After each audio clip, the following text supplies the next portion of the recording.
क्या कोई कंपनी इतनी पावरफुल हो सकती है कि वो एक पूरे कंट्री को तबाह कर दे? उसकी जमीन, उसके खेत, उसके पीने का पानी, हर चीज को जहर बना दे। हजारों बल्कि लाखों लोगों को जानबूझकर कैंसर का मरीज बना दे। और फिर वो कंपनी इतनी ताकतवर हो जाए कि अपने खिलाफ उठने वाली हर आवाज को पूरे जोर के साथ कुचल दे, चाहे उसके लिए उसे मिलिट्री ही यूज करनी पड़े। दुनिया की बड़ी बड़ी रॉयल फैमिलीज उस कंपनी की बैक पर हो और फिर वो कंपनी पैसा और मीडिया प्रोपेगेंडा यूज करके अपने हर गुनाह पर पर्दा डाल दे, क्योंकि जो कुछ उस कंपनी ने किया है अगर वो खुलकर सामने आ जाए तो पूरी दुनिया हिलकर रह जाएगी। लेकिन अब वक्त आ गया है कि इस कहानी को एक्सपोज किया जाए। आज हमारे पास एक दिलचस्प विषय है, लेकिन पहले मैं कॉफी बनाऊंगा और फिर हम जारी रखेंगे। आज की वीडियो में हम आपको बताने जा रहे हैं एक ऐसी ही कंपनी की कहानी जिसने अपने फायदे के लिए लाखों इंसानों की जिंदगी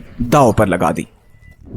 ये कहानी शुरू होती है 19वीं सदी में। 1833 में लंदन में एक बहुत बड़ा बिजनेसमैन था जिसका नाम था सैमुअल। सैमुअल समुद्री खौल या जिन्हें सी शेल्स भी कहा जाता है, उनकी इंपोर्ट एक्सपोर्ट का काम करता था। 1870 में सैमुअल के मरने के बाद उसका सारा बिजनेस उसके दो बेटों के कंट्रोल में चला गया। बड़े बेटे मार्कस ने लैंप्स में डलने वाले केरोसिन, जिसे मिट्टी का तेल भी कहते हैं, उसे एक्सपोर्ट करने का काम शुरू कर दिया। मैं उन लोगों को धीरे से याद दिलाना भूल गया जो लाइक बटन दबाना भूल गए हैं। अब उस जमाने में ये तेल इन शिप्स में ऐसे बैरल्स के थ्रू एक जगह से दूसरी जगह भेजा जाता था और उससे मसला ये होता था कि ये बैरल्स लीक हो जाते थे और तेल जाया हो जाता था। मार्कस ने इसी प्रॉब्लम को हल करने के लिए ऑयल टैंकर डिजाइन किए ताकि तेल डायरेक्टली सी पोर्ट्स पे खड़े टैंक्स में डाला जा सके। और फिर 1892 में पहली बार मार्कस के बनाए हुए टैंकर्स में ये तेल स्वेज कैनाल को क्रॉस करके इधर एशियन मार्केट्स जैसे कि थाईलैंड और इंडोनेशिया तक पहुंचा,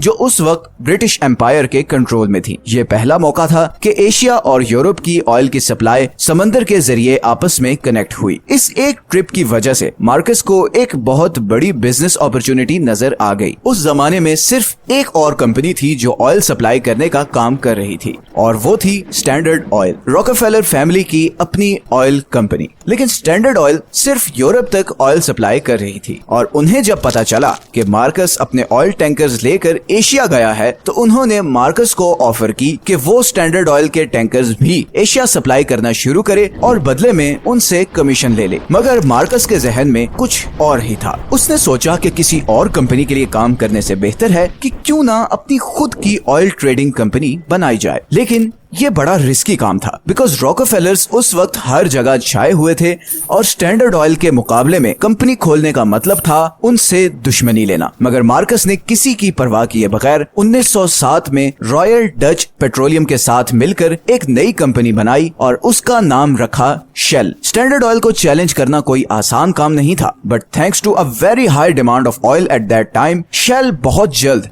दुनिया की टॉप ऑयल सप्लाई करने वाली कंपनी बन गई। इवन वर्ल्ड वॉर 1 में शेल ब्रिटिश आर्मी को सबसे ज्यादा ऑयल सप्लाई करने वाली कंपनी थी। बल्कि कई डॉक्यूमेंट्स में तो ये भी कहा गया है कि अगर शेल ना होती तो शायद एलाइज कभी भी जर्मन्स को हरा ना पाते। वर्ल्ड वॉर 1 के बाद दो चीजें एस्टैब्लिश हो चुकी थी। एक ये कि ऑयल 20th सेंचुरी का सबसे इम्पोर्टेंट रिसोर्स है, जिसके पास भी ऑयल सप्लाई का कंट्रोल होगा वही दुनिया पे राज करेगा। और दूसरा ये कि शेल अब स्टैंडर्ड ऑयल को बीट करके दुनिया की सबसे बड़ी ऑयल कंपनी बन चुकी थी। लेकिन ऑयल का सबसे बड़ा मसला ये है कि आप अपनी मर्जी से इसकी सप्लाई या प्रोडक्शन बढ़ा नहीं सकते। एक तो ऑयल रिजर्व्स कुछ लिमिटेड कंट्रीज के पास हैं और दूसरा इसे एक्सट्रैक्ट और रिफाइन करना भी अच्छा खासा महंगा काम है। और फिर जिन कंट्रीज के पास ऑयल के रिजर्व्स हैं वो बड़ा प्रोटेक्टिव होते हैं अपने नेचुरल रिसोर्सेज को लेकर। इसीलिए मार्कस के माइंड में इसका सोल्यूशन ये आया कि वो कोई ऐसा कंट्री ढूंढे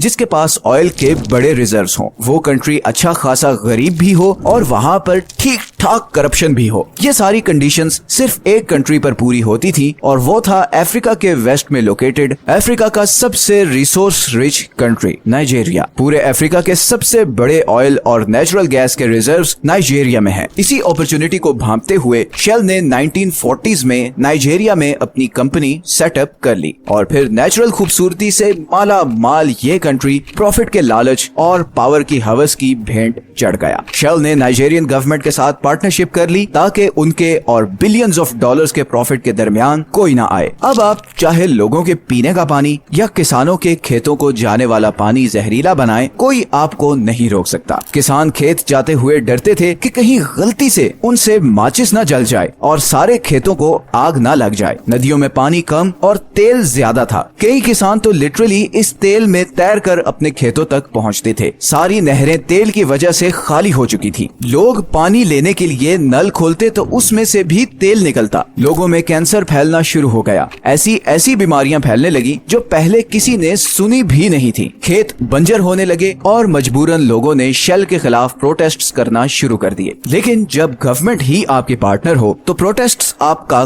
कुछ नहीं बिगाड़ सकते। 1990 में शेल के खिलाफ होने वाले प्रोटेस्ट्स पर आर्मी बुलाई गई और निहत्थे लोगों पर गोलियां चलाई गईं और ग्रेनेड फेंके गए। 80 लोग मारे गए और 600 घरों को आग लगा दी गई। इन लोगों का जुर्म सिर्फ ये था कि ये एक कंपनी के खिलाफ आवाज उठा रहे थे जिसने इनके पीने का पानी और खाना उगाने वाले खेतों को जहर बना दिया था, जिसकी वजह से इनके बच्चे कैंसर से मर रहे थे। शेल को इस सारी ट्रेजेडी से कोई फर्क नहीं पड़ा, बल्कि 3 साल बाद ही 1993 में एक नई पाइपलाइन के खिलाफ होने वाले प्रोटेस्ट्स पर शेल के कहने पर नाइजीरियन आर्मी ने डायरेक्ट फायरिंग की, जिससे एक आदमी की मौत हो गई और 11 लोग घायल हो गए। शायद आपके जहन में यह सवाल आ रहा हो कि नाइजीरियन मिलिट्री कैसे एक कंपनी के लिए अपने लोगों पर गोली चला सकती है। तो दोस्तों, शेल सिर्फ गवर्नमेंट ही नहीं बल्कि नाइजीरियन आर्मी जनरल्स को भी हैवी फंडिंग दे रखी थी। इसके साथ साथ शेल ने नाइजीरियन आर्मी को state of the art guns, ships और इवन हेलीकॉप्टर्स भी गिफ्ट किए। जब सबका कॉमन इंटरेस्ट एक हो तो फिर प्रोटेस्टर्स की वैल्यू ही क्या रह जाती है। शेल ने पैसे के जरिए सबको खामोश करवा दिया था। सब कुछ शेल के कंट्रोल में था सिवाय एक आदमी के। इस आदमी का नाम था केन सारो-वीवा। केन एक राइटर और एनवायरमेंटल एक्टिविस्ट था। केन ने शेल के खिलाफ एक जबरदस्त मूवमेंट चलाना शुरू की। प्रेस से लेकर स्कूल, कॉलेजेस, यूनिवर्सिटीज और इवन हॉस्पिटल्स में भी केन ने लोगों को ये अवेयरनेस देना शुरू की कि शेल उनकी जिंदगियां बर्बाद कर रही है। केन के आसपास लोगों की एक भीड़ इकट्ठी होने लगी। केन का सिर्फ एक मिशन था कि शेल को नाइजीरिया से बाहर निकाला जाए। शेल ने केन से नेगोशिएट करने और उसे खरीदने की बहुत कोशिश की, मगर वो उसमें नाकाम रहे। अब क्योंकि केन के साथ लोगों की एक बहुत बड़ी तादाद थी तो उसके खिलाफ एक्शन लेना भी मुश्किल हो रहा था। केन और उसके साथियों ने शेल के ऑपरेशंस रोकना शुरू कर दिए। तेल ले जाने वाले ट्रक्स को रोड पर रोक लिया जाता। प्लांट पर काम करने वाले इंजीनियर्स को डराया धमकाया जाता ताकि वो नाइजीरिया को छोड़कर वापस अपने कंट्री चले जाएं। और हिस्ट्री में पहली बार शेल के ऑपरेशंस पर असर पड़ना शुरू हो गया। शेल को एक धचका लगा था। एक आदमी उनके रास्ते में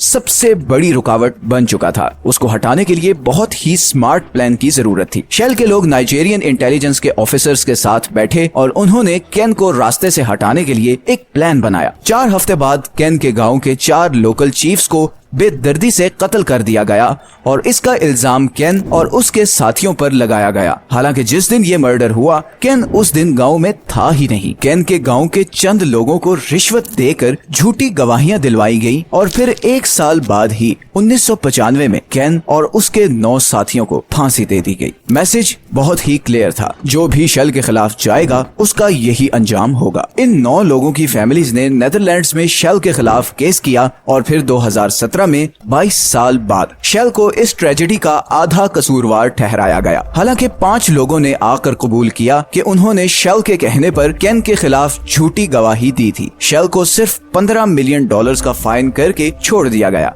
2018 में दुबई में एक प्राइवेट प्रॉपर्टी डेटा लीक हुआ जिसमें देखा जा सकता था कि शेल ने $1.3 बिलियन की प्रॉपर्टी नाइजीरियन पेट्रोलियम मिनिस्टर और कुछ नाइजीरियन मिलिट्री जनरल्स को गिफ्ट की थी। इसी तरह इस कंपनी ने सिर्फ गवर्नमेंट और मिलिट्री को ही नहीं बल्कि आम लोगों में भी अपना अच्छा इमेज बनाने के लिए ऐसी मीडिया कैंपेन्स की जैसे कि ये एड। इसमें देखा जा सकता है कि शेल अपने आप को एक ऐसी कंपनी के तौर पर पेश कर रहा है जो एनवायरमेंट फ्रेंडली एनर्जी में इन्वेस्ट करता है। इसी तरह दिसंबर 2011 में 40,000 बैरल्स नाइजर रिवर में लीक हो गए और ये दरिया लिटरली काला हो गया। इस दरिया की सारी मछलियां मर गईं, आसपास के खेत तबाह हो गए। लोगों के पास पीने के पानी का एक कतरा नहीं रहा और बदले में शेल ने सिर्फ ये कहा कि ये बैरल्स लीक होना शेल की नहीं बल्कि नाइजेरियन पेट्रोलियम वर्कर्स की गलती है। 2017 में एक स्टडी पब्लिश हुई जिसमें ये इंकशाफ किया गया कि जो माएं नाइजर रिवर के 10 किलोमीटर के रेडियस में रहती थी